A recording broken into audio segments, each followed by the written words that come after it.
अस्सलाम वालेकुम, this is doctor Rabia Riaz. I hope you are doing well.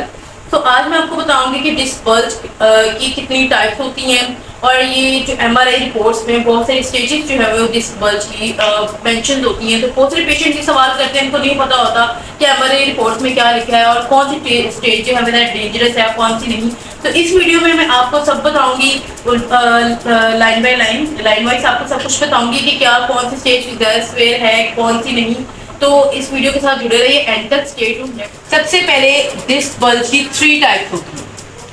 सबसे पहले कौन सी टाइप आ जाती है? एनुलर टीयर टाइप आ जाती है, प्रोट्रूजन, एंड प्रोट्रूजन को हम डिस्क बल्ज भी कहते हैं, एक्सट्रूजन को हम हर्निएशन भी बोलते हैं, और लास्ट में जो हमारे पास आ जाती है सिक्वेस्ट्रेशन आ जाती है। अब हम बात कर लेते हैं एनुलर टीयर की। एनुलर टीयर में क्या होता है कि ये सबसे पहले एनुलर टीयर है, फर्स्ट स्टेज है। इसमें क्या होता है कि ये जो हमारा है, ये हमारा न्यूक्लियस है और ये हमारे एनुलर रिंग्स हैं, ठीक है। अब ये इसमें हमारे जो न्यूक्लियस जो है वो इंटैक्ट रहता है बिल्कुल, और इसमें हमारे रिंग्स है वो टीयर होना स्टार्ट हो जाते हैं। इसमें रिंग्स जो है हमारे जो टीयर होते हैं, रिंग हमारा वन आउटर थर्ड रिंग जो है वो टीयर होता है। उसमें क्या होता है कि हम पेशेंट की जो पेन की नर्व एंडिंग है वो बहुत शूटिंग पेन होती है पेशेंट को लो बैक पेन में। तो लो बैक पे इतनी तेज पेन होती है और पेशेंट कहता है कि जब वो आगे कोई जर्की मूवमेंट कर, ये आती किस वजह से है? ज़्यादातर ये कोई जर्की मूवमेंट की वजह से आती है, या फिर उसके बाद अगर पेशेंट आगे की तरफ झुकता है और झुककर जब वो एकदम रुक जाता है वहाँ पे उसको इतनी तेज पेन आती है और पेशेंट जो है ये इतना बहुत ही मुश्किल से पेशेंट की जो लेग में पेन जाए, वरना ये पेन जो है एनुलर टीयर की जो है वो लेग में पेन नहीं जाती। तो इसमें क्या होता है कि हमारे न्यूक्लियस जो है, जो हमारा वाटर है, जो हमारा ये फ्लूइड है वो स्टोर रहता है, इसमें प्रोटेक्ट रहता है। इसमें ये पहली अब जो है मैंने तो सबसे पहले जो बात की थी एनुलर टीयर की, यहाँ पे मैंने L4 L5 ये ज़्यादातर डिस्क बल्ज जो होता है L4 L5 और S1 का ही डिस्क बल्ज होता है, इस वजह से मैंने L4 L5 ही यहाँ पे मेंशन किया है। इसमें भी यही होगा ना, ये साइड व्यू है, इधर भी यही होगा कि जो रिंग्स हैं वो टीयर होना स्टार्ट हो जाएंगे और ये हमारा साइड व्यू आ गया।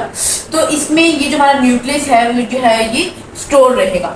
अब हम दूसरी स्टेज 2 की बात कर लेते हैं। स्टेज 2 में हमारे पास प्रोट्रूजन और डिस्क बल्ज है। इसमें क्या होता है, इसमें जो हमारे रिंग्स हैं, इसमें हमारे रिंग्स इंटैक्ट नहीं की बात कर लेते हैं। प्रोट्रूजन डिस्क बल्ज इस स्टेज में क्या होता है कि इसमें जो हमारा न्यूक्लियस है वो मूव आउट करना शुरू हो जाता है, उनमें हमारे जो एनुलर रिंग्स हैं वो तो इंटैक्ट रहते हैं। इसमें क्या होता है कि न्यूक्लियस जो हमारा जो वाटर है, जो हमारा फ्लूइड है, वो जो है मूव आउट करना शुरू हो जाता है। इसका मतलब ये नहीं कि रिंग्स को फाड़ कर बाहर निकलना शुरू हो जाए, ऐसा कुछ नहीं होता। कि बस ये न्यूक्लियस जो है वो मुंह बाहर निकलने की कोशिश में होता है और कुछ रिंग्स को ये ब्रेक करता है। और इसमें होता है ये कि जो हमारे एनुलर रिंग्स होते हैं, वो जो हमारे एनुलर रिंग्स होते हैं वो ब्रेक होना शुरू, वो ब्रेक नहीं होते, कुछ रिंग्स जो है वो ब्रेक होते हैं। वैसे इसका जो न्यूक्लियस है वो ही मूव आउट करना शुरू हो जाता है, एनुलर रिंग्स की डिस्प्लेसमेंट होना शुरू हो जाती है बेसिकली इस स्टेज में। और ये जो है वो बल्ज देना शुरू कर देता है, एक ये इस तरीके से ना बल्ज क्रिएट होना शुरू। अब जो हमारी थर्ड स्टेज है, इसमें क्या होता है एक्सट्रूजन और हर्निएशन। इसमें क्या होता है कि इसमें हमारे जो सारे रिंग्स होते हैं वो ब्रेक कर जाते हैं और हमारा जो न्यूक्लियस होता है वो मूव आउट करना शुरू कर देता है इस तरीके से, और ये रिंग्स जो है वो सारे ब्रेक हो जाते हैं। जो हमारे एनुलर रिंग्स होते हैं इनको हम एनुलर रिंग्स बोलते हैं, हर्निएशन रिंग्स जो है वो ब्रेक कर देते हैं सारे। और लेकिन ये जो हमारा वाटर है, ये जो हमारा न्यूक्लियस है वो इंटैक्ट ही रहता है, ये नहीं कि एक ही जगह पे रहता है, ये इस तरीके से पोर्शन में नहीं आता, ठीक है। और ये जो स्टेज होती है ये डेंजरस स्टेज होती है, तो इसमें थोड़ी सी रिकवरी हमारी मुश्किल होती है। थर्ड स्टेज में जो हर्निएशन की स्टेज होती है, रिंग सारे ही इसमें ब्रेक हो जाते हैं। अब हम फोर्थ स्टेज पे आ जाते हैं। तो फोर्थ स्टेज जो है इसकी सिक्वेस्ट्रेशन है इसकी, और ये तो बहुत ही डिफिकल्ट और बहुत ही इस स्टेज पे आते हुए पेशेंट की तो वैसे ही बस हो जाती है। मोस्टली पेशेंट इतनी स्टेजेस से गुजर के जब इस स्टेज में आते हैं तो बोलते वैसे ही तो कहता है कि बस मेरी बस हो गई है। तो इस स्टेज में जो है वो हमारे ऑलमोस्ट हमारा वो होता है कि हमारी सर्जरी होना ज़रूरी होती है। और बहुत सारी अगर एक ही कमर पे बार बार झटका लगता है, जड़ की मूवमेंट हो रही है, तो ये सारी स्टेज में बार बार हो रही है, तो इसमें रिकवरी जो है इस वजह से डिफिकल्ट हो जाती है। इसमें क्या होता है कि हमारा जो न्यूक्लियस है, यहाँ पे तो जो हमारी इस स्टेज में न्यूक्लियस इंटैक्ट था, तो इसमें हमारा न्यूक्लियस इंटैक्ट नहीं रहता। इसमें न्यूक्लियस के जो है वो फ्रेगमेंट्स बनना शुरू हो जाते हैं इस तरीके से। जब न्यूक्लियस के फ्रेगमेंट्स बनना शुरू हो जाते हैं तो वो हमारे केनाल्स में जाना शुरू हो जाते हैं। जब वही पार्टिकल्स हमारे केनाल में जाना शुरू हो जाते हैं, हमारी केनाल जो है वो नैरो होना स्टार्ट हो जाती है और उसमें बहुत सारी जो सीरियस डिफरेंट कंडीशन जो है वो क्रिएट होना शुरू हो जाती है। तो ये जो पोर्शन है सिक्वेस्ट्रेशन, ये बहुत ही और ये जो हमारे पार्टिकल्स हैं जो हमारी किनाल्स में जाना शुरू हो जाते हैं और किनाल्स जो है वो नैरो होना स्टार्ट हो जाती है और इससे बहुत सारी डिफरेंट कंडीशंस जो है क्रिएट होना शुरू हो जाती हैं और ये बहुत सारी जल्की मूवमेंट्स की वजह से ये जो इसमें क्रिएट होना शुरू हो जाते हैं। और एनुलर टीयर, ये जो हमारे रिंग्स जो है मैं बता दूं, एनुलर टीयर्स में जो हमारे रिंग जो है वो जो ब्रेक होना शुरू हो जाते हैं वो डीजनरेशन की वजह से होना शुरू हो जाती हैं, ये इस वजह से और या फिर जल्की मूवमेंट्स की वजह से।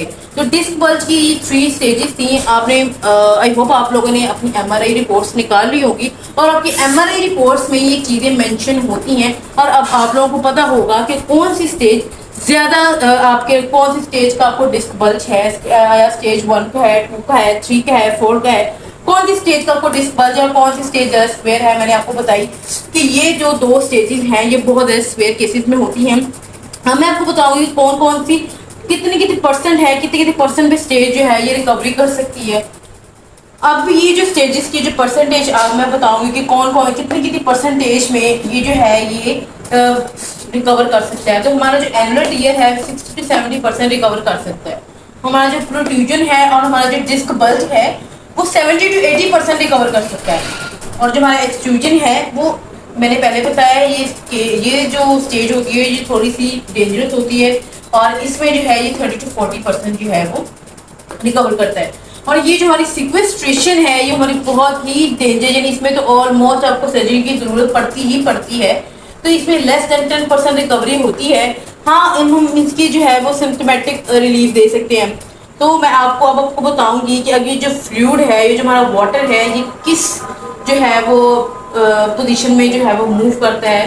तो मेरी नेक्स्ट वीडियो के लिए मेरे चैनल को सब्सक्राइब करें। Thank you so much for watching my videos and मेरे आपसे रिक्वेस्ट थी कि मेरे 100 के जो सब्सक्राइबर हैं उनको कंप्लीट करें और ताकि मैं और मज़ीद आने वाली इंफॉर्मेटिव वीडियोस आप तक पहुंचते रहें। और अब आप लोगों को पता चल गया होगा कि जो एमआरआई रिपोर्ट में जो 3 स्टेजेस जो 4 स्टेजेस मेंशन होती हैं, किस स्टेज का आपको डिस्क बल्ज है। आप घर बैठे अपनी एमआरआई रिपोर्ट निकाल कर इसको पढ़ सकते हैं और रीड कर सकते हैं और आपकी जो मुश्किल है वो आसान हो सकती है घर बैठे। Thank you so much. अल्लाह हाफिज़।